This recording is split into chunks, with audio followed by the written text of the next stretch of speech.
Ya, malam hari ini kita bersyukur boleh berkumpul bersama untuk bersama-sama kita mau saling bersekutu, berdoa, mendengarkan firman Tuhan bersama. Bapak sekalian, malam hari ini saya mau mengajak kita semua untuk menyanyikan satu pujian yang menyatakan bahwa dalam segala keadaan kehidupan kita, kita memerlukan Tuhan. Mari kita bersama-sama boleh mendengarkan dan menyanyikan pujian ini.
Ya, baik Bapak Ibu sekalian, mari kita semua berdoa terlebih dahulu.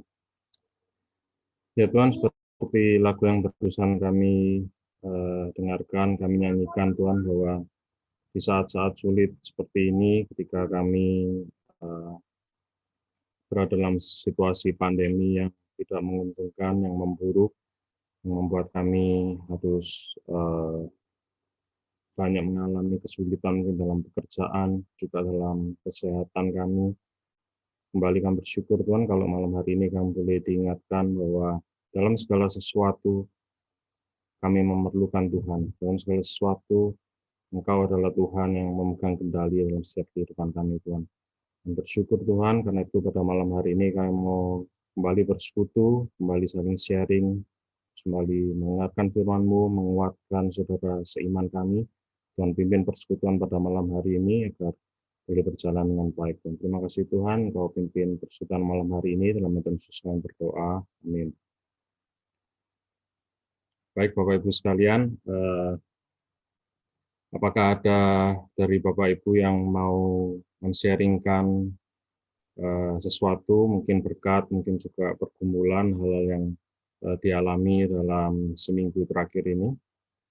Saya bisa kasih kesempatan.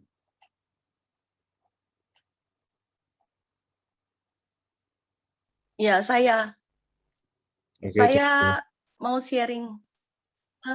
Ya, beberapa tahun yang lalu itu saya pernah ngobrol sama Pak Penginjil Rudi Teja.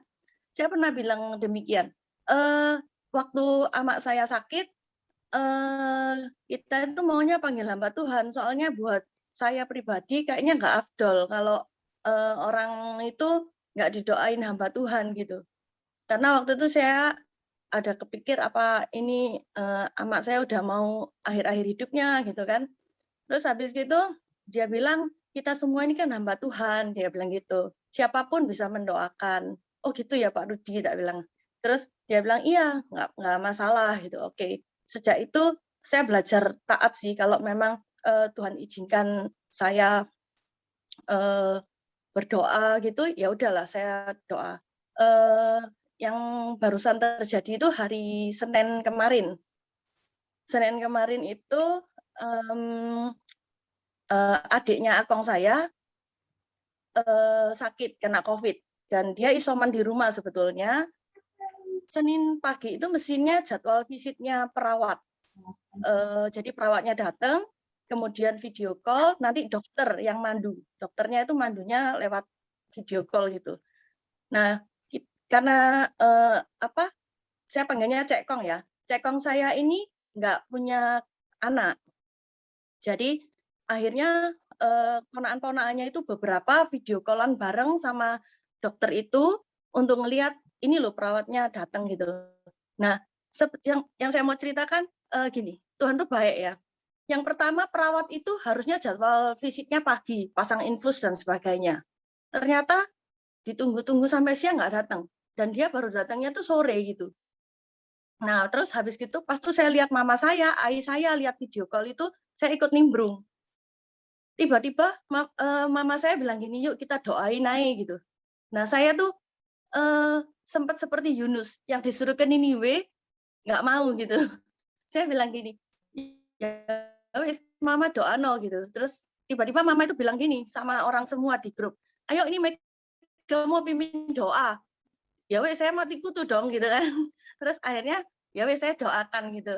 Nah, saya doakan, habis didoakan dia itu dipasangin infus. Nah, kebetulan nggak lama setelah itu sampai istrinya juga kaget, dokternya itu juga melongo kaget, perawatnya juga kaget, kok orangnya udah nggak ada gitu. Jadi istilahnya nggak sampai setengah jam dipasang infus gitu. Jujur sih saya juga syok, tapi saya sekali lagi bilang, saya mau belajar taat. Maksudnya ketika Tuhan suruh kita untuk mendoakan seseorang, kita nggak tahu sih kalau itu bakal menjadi akhir hidupnya gitu kan. Tapi satu hal, siapapun kita, kalau Tuhan mau pakai kita dalam bentuk apapun, harus apa ya, kita tuh mau gitu loh, harus mau dipakai, harus mau belajar taat untuk kemuliaan nama Tuhan. Sekian sharing dari saya, terima kasih. Baik, terima kasih Temeka untuk sharingnya yang boleh menginspirasi kita semua, terutama di waktu-waktu pandemi ini adalah satu kesempatan yang besar buat kita untuk menunjukkan kasih Tuhan buat orang-orang di sekitar kita. Mungkin ada rekan-rekan yang lain lagi yang mau sharing juga.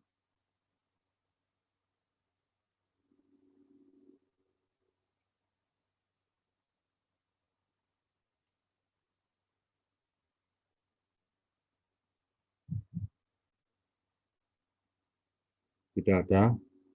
Kalau tidak ada, waktu selanjutnya saya serahkan kepada Pinky untuk boleh menyampaikan renungan buat kita semua.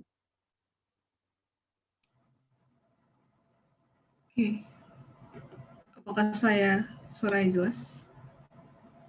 Suara saya jelas? Ya, jelas. Mari kita sebelum merenungkan firman Tuhan, kita satu di dalam doa. Bapa di dalam kerajaan surga, terima kasih untuk kesempatan malam hari ini. Saat ini kami mau mendengarkan firman Tuhan. Tuhan tolong hamba-Mu yang akan menyampaikan dan juga setiap kami akan mendengarkan firman Tuhan yang tolong agar kami boleh mengerti apa yang mau Tuhan sampaikan pada kami.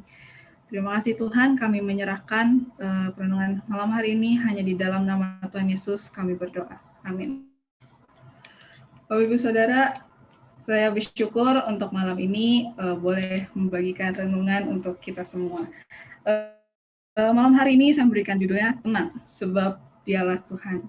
Mari kita sama-sama merenungkan dari Yesaya 41 ayat 10.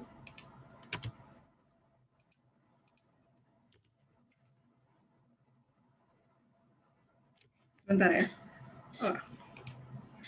Yesaya 41 ayat 10. Saya akan bacakannya untuk kita semua. Janganlah takut sebab aku menyertai engkau. Janganlah bimbang sebab aku ini Allahmu. Aku akan meneguhkan bahkan akan menolong engkau. Aku akan memegang engkau dengan tangan kananku yang membawa kemenangan. Bapak Ibu Saudara, waktu saya masih kecil, saya suka banget main sama koko-koko saya. Saya punya 2 koko. Biasanya koko yang nomor 2 ini suka banget ngajak saya buat jalan-jalan gitu ya. Jalan-jalan atau enggak kita main game. Biasanya mah kalau main dulu itu di warnet atau enggak di rental PS gitu. Nah, suatu hari siang-siang koko saya tuh ngajakin main di warnet gitu. Terus dibilang, ayo Meh kita main di warnet yuk. Tapi pakai sepeda kamu ya. Seperti itu. Ya, akhirnya kita pergi, kita main. Sudah kita sampai di warnet, kita main setelah lewat 1 jam, saya merasakan kok saya gelisah ya, saya merasa tidak tenang, kayak ada hal buruk yang terjadi. Akhirnya saya ngajak koko saya pulang, kok kita pulang yuk gitu. Setelah kita keluar dari depan warnet, dan betul saja saudara, sepedanya hilang. Dan akhirnya kita memutuskan untuk pulang jalan kaki, dan di perjalanan itu kita banyak takut, banyak khawatir, kita bingung. Duh, bagaimana kalau mama tahu sepedanya hilang, ini pasti dimarahin. Duh, bagaimana kalau misalnya nanti mama suruh cari sepeda yang hilang itu gimana ya? Pokoknya banyak banget yang dikhawatirkan. Oke, akhirnya sampai di rumah, kemudian seperti biasa kalau sampai kan belum ada sesuatu, jadi kayak mama belum tahu. Sorenya, mama sadar kalau sepedanya hilang. Ya, jadilah kita kena marah dan mama bilang, ayo cari sepeda kamu yang hilang itu, gitu. Waduh, saya waktu itu kan masih kecil ya, jadi saya bingung gimana cara cari barang yang sudah hilang, ini gimana. Terus papa saya datengin saya terus bilang, ayo Meh kita cari sepeda kamu. Terus papa bawa mobil apa segala macam, terus dia tanya, tadi kamu main di mana? Saya tunjuk itu warnetnya ada di sana gitu. Terus ke sana, terus papa ngomong sama anak-anak di situ, terus masuk mobil lagi, terus papa bilang, kita beli barang dulu yuk sebentar, nanti kita kembali lagi beli barang. Kemudian kita kembali lagi ke warnet tersebut. Dan kagetnya Bapak Ibu Saudara, sepedanya benar-benar ada lagi dan ditaruh sama persis ketika saya datang sama koko saya. Jadi waktu melihat sepeda itu ada lagi, saya benar-benar ngerasa lega banget, saya merasa tenang sekali. Dan di situ saya sadar, kalau selama saya bersama-sama dengan Papa, saya nggak perlu takut, saya nggak perlu khawatir, karena ada si Papa yang akan menjaga dan menolong saya. Bapak Ibu Saudara, Kisah tersebut mungkin terlihat sepele ya, tetapi ketika kita saat ini sedang merasa takut dan khawatir, apalagi di tengah kondisi yang seperti ini, bukankah kita juga membutuhkan seseorang yang bisa menenangkan kita dan berkata, "Jangan takut, tenanglah." Dan inilah yang Tuhan sampaikan kepada kita. Tuhan bilang, "Jangan takut, aku adalah Tuhanmu yang memegang, menuntun, dan menolong engkau." Lalu, tapi kan sekarang lebih khawatir lagi ya dengan kondisi yang ada. Apakah Tuhan juga memperhatikan setiap ketakutan dan kekhawatiran kita? Saudara, di tengah kondisi yang hari demi harinya membuat kita bukan semakin tenang, tetapi semakin khawatir oleh karena pandemi ini, mungkin pernah terpikir nih oleh kita, kok Tuhan seperti terlihat menjauh ya? Kok Tuhan tidak mendengarkan setiap doa kita? Kenapa yang ada tuh bukan semakin baik, tapi kok makin buruk? Kenapa, dan kenapa? Saudara, memang pikiran tersebut tidak dapat terhindarkan jika kita melihat realita yang ada. Bahkan mungkin juga kita mulai meragukan kasih Tuhan, perlindungan Tuhan, pertolongan Tuhan, dan kebaikan Tuhan. Yesaya 41 ayat 10 tadi berkata, "Janganlah takut, sebab aku menyertai engkau. Janganlah bimbang, sebab aku ini Allahmu. Aku akan meneguhkan, bahkan akan menolong engkau. Aku akan memegang engkau dengan tangan kananku yang membawa kemenangan." Tapi gak cuma di situ aja. Kita lihat ayat-ayat berikutnya, ada lagi di ayat 13 yang bunyinya demikian. "Sebab aku ini Tuhan Allahmu, memegang tangan kananmu dan berkata kepadamu, janganlah takut, akulah yang menolong engkau." Saudara, Tuhan ingin menyampaikan bahwa tidak ada yang perlu ditakutkan selagi Dia adalah Tuhanmu. Bangsa Israel pada saat itu juga sedang dalam penawanan di Babel dan sedang dalam kesesakan. Tetapi Tuhan memilih bangsa Israel menjadi umat pilihannya. Dan Tuhan mau agar bangsa Israel di tengah-tengah kesesakan dan ketakutan yang dia alami, dia tidak meragukan Tuhan, tetapi terus bertahan di dalam tantangan dunia saat itu dan beriman kepada Tuhan. Tuhan mau agar umat pilihannya terus percaya dan memegang janji Tuhan, karena Tuhan selalu hadir bersama-sama dengan mereka. Inilah pengharapan bangsa Israel itu, yaitu Tuhan itu sendiri. Tuhan yang Maha Kuasa dan hidup yang akan melepaskan mereka dari tantangan dunia dan menang atasnya. Tetapi di atas itu semua, bukan bangsa Israel yang melakukannya. Jika kita lihat di ayat 14, dia bilang gini, "Janganlah takut, hai si cacing Yakub, hai si ulat Israel, akulah yang menolong engkau. Demikianlah firman Tuhan, dan yang menebus engkau ialah yang Maha Kudus Allah Israel." Di ayat 14 ini dinyatakan bahwa tanpa Tuhan, bangsa Israel seperti cacing Yakub. Dalam artian itu tidak berdaya dan lemah. Tuhan yang menjadi kekuatan bagi bangsa Israel, dan pada akhirnya Tuhan menggenapi setiap janjinya sesuai pada waktunya. Saudara, mungkin di saat ini kita melihat kenapa Tuhan terlihat seperti menjauh. Tetapi sebenarnya saat itulah iman kita sedang diuji. Dan yang perlu kita perhatikan dari hal ini adalah bagaimana relasi kita dengan Tuhan. Sudahkah kita membangun relasi tersebut? Apakah ketika kita melihat Tuhan yang seolah-olah menjauh, kita terus mencintai Dia, kita terus mencari Dia, ataukah kita ikutan menjauh daripada Tuhan? Tuhan tidak berjanji mengikuti Dia akan melalui jalan yang mudah. Tetapi Tuhan selalu berjanji, Ia akan selalu menyertai kita apapun kondisi yang kita hadapi, baik suka maupun duka, Ia selalu ada di sana. Tuhan tahu apa yang menjadi kebutuhan kita. Tuhan tahu keinginan dan harapan kita. Tapi, sudahkah kita memohonkannya di dalam doa kepadanya? Membicarakan semua hal yang kita alami dan rasakan, kita serahkan semuanya kepada Tuhan. Doa yang menjadi sarana kita untuk bisa terhubung dengan Allah, karena di dalam doa kita sedang berbicara, berkomunikasi, dan menjalin relasi dengan Tuhan. Meskipun pada akhirnya kita juga tidak tahu apakah semua hal yang sudah kita bawa di dalam doa akan dijawab atau tidak. Tetapi meskipun demikian kita tetap berharap kepadanya, bukan? Dan itulah iman. Saudara yang terus percaya dan berpengharapan di dalam Tuhan, meskipun tidak tahu apa yang akan terjadi ke depan.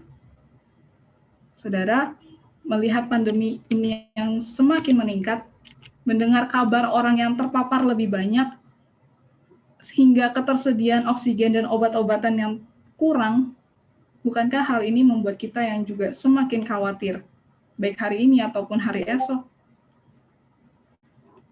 Atau mungkin ketika saat ini kita sendiri yang sedang mengalami gejala tersebut, bahkan gejala yang berat, mungkin kita akan bertanya-tanya, Tuhan, kenapa Tuhan mengizinkan semua ini terjadi? Tuhan mau seperti apa? Saudara, ingatkah kita pada kisah Ayub, bagaimana ia mengalami sakit yang begitu sangat parah hingga mau mati rasanya? Tetapi apa yang Ayub lakukan? Ia tidak mendengarkan apa yang istrinya bilang, hujatin Allah. Tidak, dia tidak melakukan hal tersebut.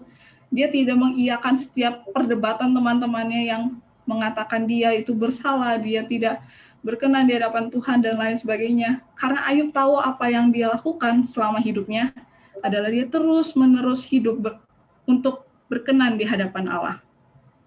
Dan apa yang Ayub lakukan di saat masa terburuknya dia adalah ia terus percaya kepada Tuhan. Bahkan imannya yang teguh membuatnya untuk terus setia, meskipun situasinya sangat tidak masuk akal untuk tetap percaya. Imannya yang kuat di tengah penderitaannya membuat dia tidak berpikir bahwa ada hal yang bisa menggoyahkannya. Bahkan kematian sekalipun tidak. Ayub tetap percaya kepada Tuhan. Saudara, percaya kepadanya menolong kita melihat siapa diri kita di dunia ini. Kita bukan siapa-siapa tanpa Tuhan. Kita tidak bisa apa-apa dan kita tidak berdaya tanpa Tuhan. Yang akhirnya kita sadari adalah kita butuh Tuhan karena kita hidup hari demi harinya di dalam anugerah Tuhan. Sekalipun dalam kacamata kita tuh melihat Tuhan yang menjauh. Tapi tidakkah kita akan terus mencarinya? Tidakkah kita akan terus mencintainya? Dan rancangan Tuhan yang sudah pasti tidak dapat terselami oleh manusia, tidakkah kita akan tetap terus percaya kepada rancangannya? Kita tidak tahu apa yang akan terjadi ke depan. Sepintar-pintarnya, bahkan seseringnya kita mencari tahu maksud rencana Tuhan, tidak pernah ada satupun yang berhasil menemukan jawabannya. Di sini Tuhan ingin kita terus ingat bahwa Tuhan kita adalah Tuhan yang hidup, bahkan tidak pernah meninggalkan kita, apalagi melepaskan kita.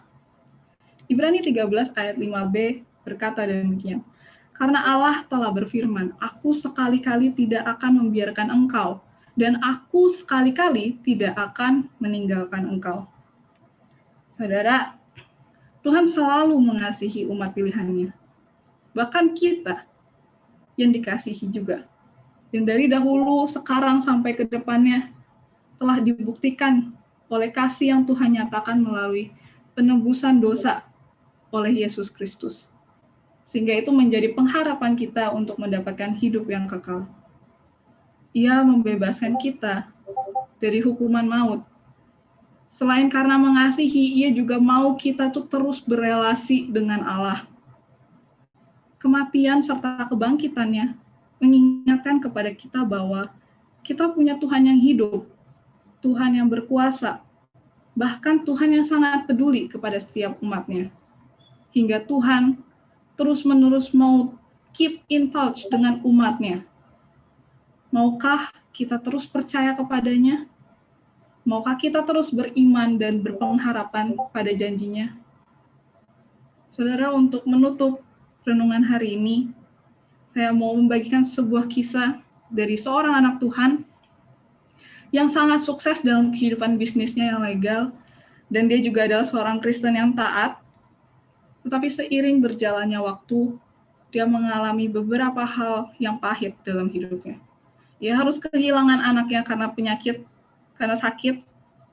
dan juga bisnisnya di mana dia berinvestasi yaitu pada bangunan itu hangus terbakar. Dia mengalami kedukaan, dia juga mengalami bencana keuangan, dan setelah kejadian itu pria tersebut berencana untuk istri dan anak-anaknya bisa beristirahat dan mereka boleh bertemu dengan sahabatnya di Eropa.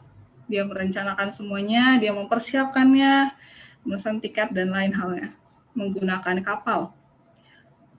Sebelum mereka berangkat, dan detik-detik itulah pria ini harus tetap tinggal di kota tersebut karena ada urusan bisnisnya yang tidak dapat ditinggalkan. Jadi dia berjanji dia akan menyusui istri dan anaknya setelah urusannya selesai. Kemudian istri dan anaknya itu berangkat menggunakan kapal sesuai dengan jadwal yang ada. Tetapi sayangnya di perjalanan kapal tersebut juga menabrak kapal lainnya dan tenggelam dalam waktu 12 menit. Banyak orang yang meninggal dan termasuk keempat anaknya juga meninggal. Hanya istrinya yang selamat dan beberapa orang. Istri tersebut mengirimkan pesan kepada suaminya dan dia menuliskan "Saved alone", selamat sendiri. Suaminya segera mendatangi istrinya dan di dalam perjalanan dia merenungkan dan dia menuliskan sebuah hymn demikian. Sewaktu hidupku tenang dan aman, ataupun susah menimpa, ku dimanapun Tuhan yang menuntun jiwaku, tenanglah. Ya, dia adalah Horatio Spafford. Bapak Ibu Saudara, dapat kita lihat kehidupannya yang ia alami begitu menyakitkan dan mengguncangkan kehidupan imannya. Tetapi ia tetap merenungkan dan dia menuliskan sebuah hymn yang ia tahu bahwa Tuhan menuntun hidupnya.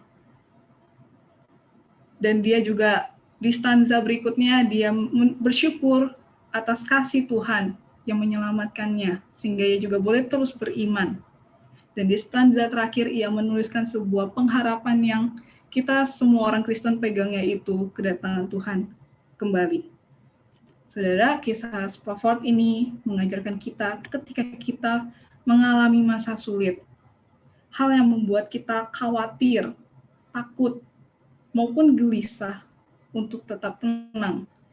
Karena ada Tuhan, dan sebab Dia adalah Tuhan yang menuntun dan menolong sepanjang hidup kita.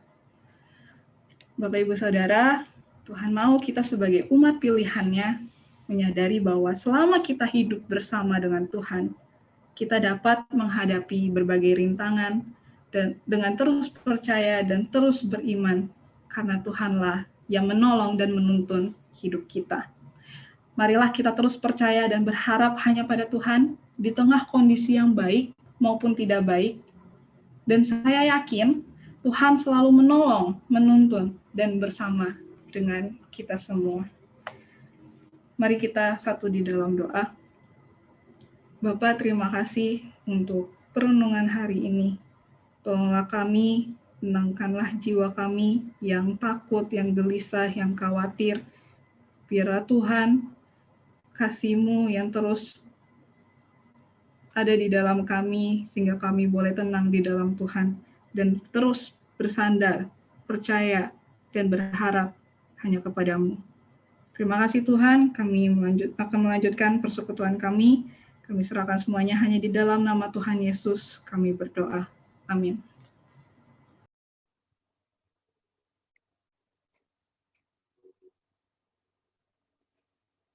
Berikutnya saat ini kita juga berdoa untuk pergumulan kita semua.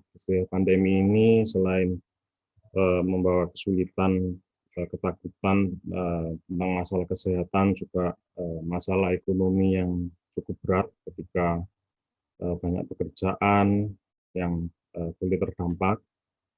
Namun kita mau berdoa secara khusus untuk kondisi ekonomi bangsa dan negara kita, kondisi ekonomi juga dari jemaat yang terdampak, agar hal ini juga boleh menjadi satu, kesulitan ini boleh menjadi sesuatu yang boleh bukan menciutkan gitu, tapi semakin mendekatkan kita semua kepada Tuhan. Mari kita semua buka suara untuk hal ini. Ya Tuhan, saat ini kami juga berdoa untuk pergumulan setiap kami Tuhan. Dampak dari pandemi ini begitu terasa dalam setiap kehidupan kami. Banyak pekerjaan yang harus diberhentikan, walaupun masih bisa jalan juga omset menurun, flow menurun Tuhan. Namun Tuhan, tolong kami Tuhan dalam setiap kesulitan yang kami hadapi Tuhan. Tuhan boleh terus belajar bersandar kepada Tuhan. Kami percaya Tuhan bahwa setiap kesulitan yang boleh Tuhan izinkan dalam hidup kami, ini satu tujuan untuk kami boleh semakin bersandar dan dekat kepada Tuhan. Terima kasih ya Tuhan.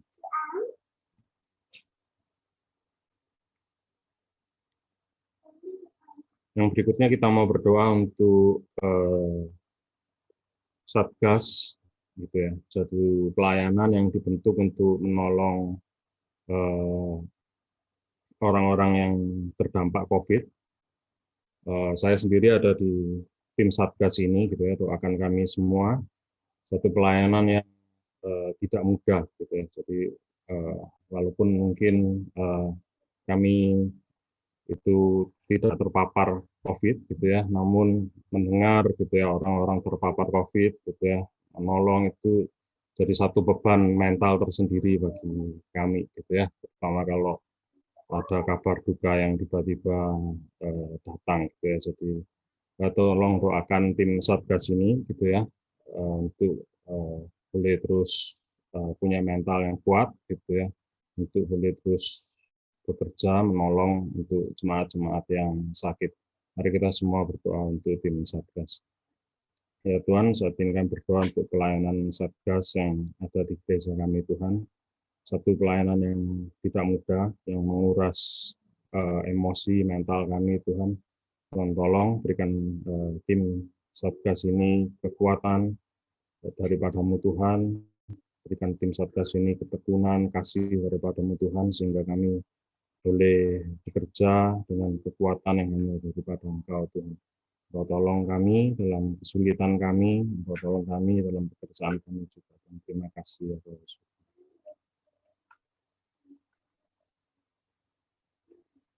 Saat ini kita juga mau berdoa untuk pemerintah, gitu ya, yang tidak mudah juga dalam menentukan PPKM ini yang kemarin diumumkan diperpanjang 1 minggu.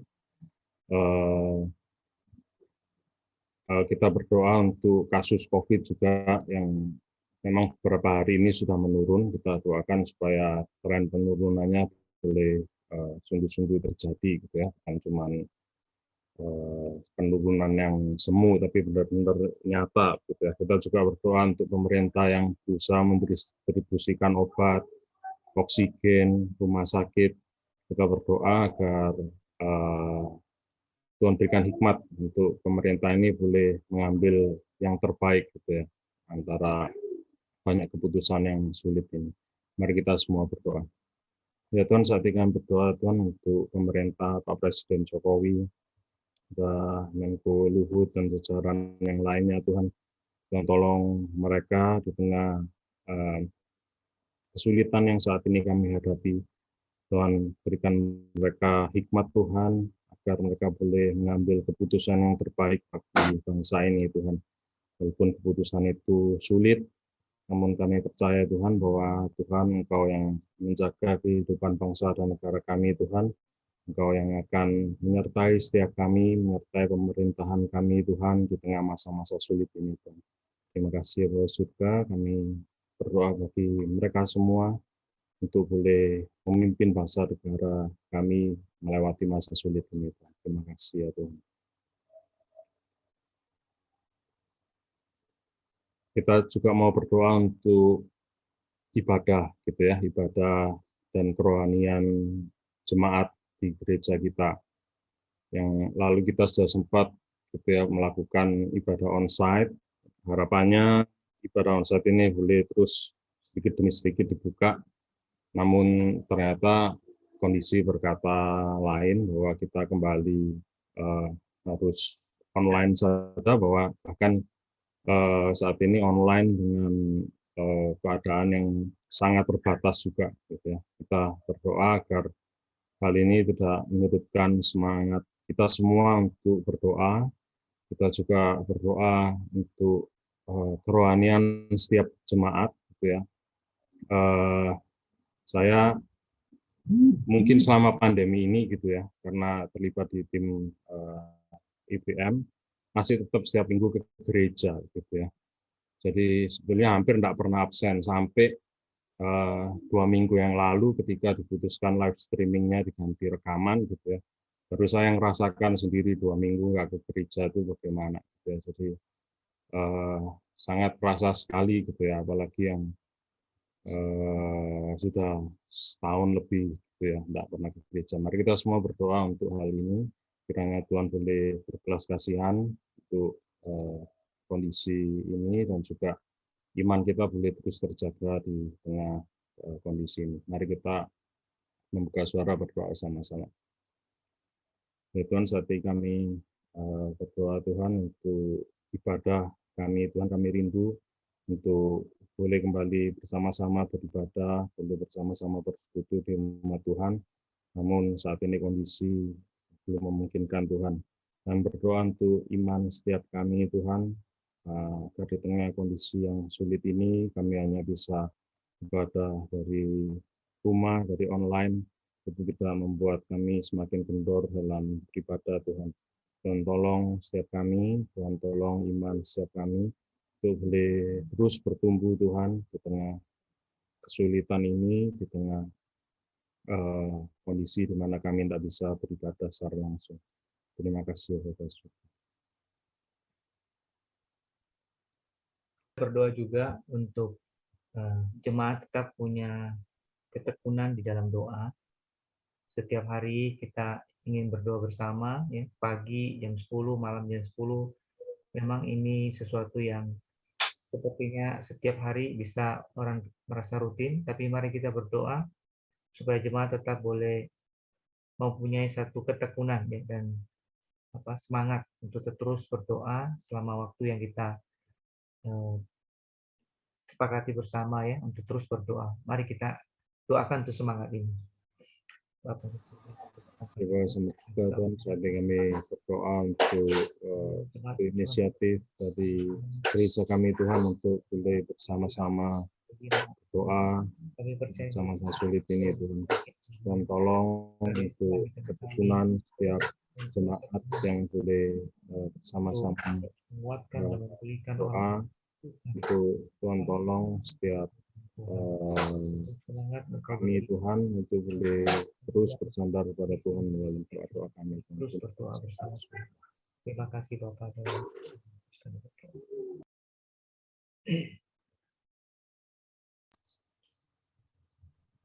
Baik, apakah ada lagi yang pokok doa yang lain yang mau kita doakan?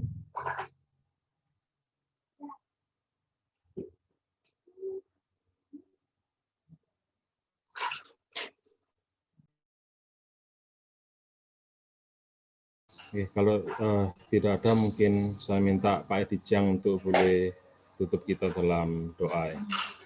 Baik, mari kita berdoa. Bapak, sekali lagi kami bersyukur malam hari ini Tuhan, di tengah berbagai persoalan yang kami hadapi sebagai umat Tuhan, kami boleh datang bersama Tuhan untuk berdoa, berseru di hadapan Tuhan, menyerahkan segala beban kehidupan kami dan pergumulan dalam pekerjaan Tuhan. Dan kami percaya Tuhan, Engkau yang menjawab doa kami, Engkau yang berkenan mendengar doa kami, yang kami bawa kepadamu hanya dalam nama Tuhan kami, Yesus Kristus. Terima kasih Tuhan. Amin. Oke, baik. Sekian persekutuan doa kita untuk malam hari ini. Tuhan Yesus memberkati. Sampai jumpa di pertemuan kita berikutnya. Mungkin satu pengumuman Ya. dari saya, ya. Nathan ya, satu Ya. pengumuman ya. Untuk Rabu depan, persekutuan doa kita akan mengundang pelayanan misi ya yang kita kenal sebagai kasih dalam perbuatan atau dalam lembaga internasional disebut Voice of Martyr ya. Di mana lembaga ini melayani orang-orang Kristen yang menderita di berbagai tempat di belahan dunia ya, di berbagai belahan dunia di Indonesia juga termasuk. Nah, itu akan dilayani oleh Pendeta Andreas. Nah, doakan supaya Rabu depan kita sama-sama boleh berkumpul lagi, mendengarkan sharing pelayanan ini dan mendoakan ya. Jadi sementara kita di sini juga bergumul dengan pandemi, tapi di beberapa bagian dunia orang-orang percaya mengalami aniaya dan penderitaan yang lain ya. Nah, saya harap bahwa Rabu depan kita bisa hadir bersama dan doakannya. Sekian, terima kasih. Baik, hari Minggu juga ada KKR ya, Pak Dijang. Ya, KKR dari Pendeta Samuel Sugiarto ya. Nah, kita semua mengikuti dengan baik.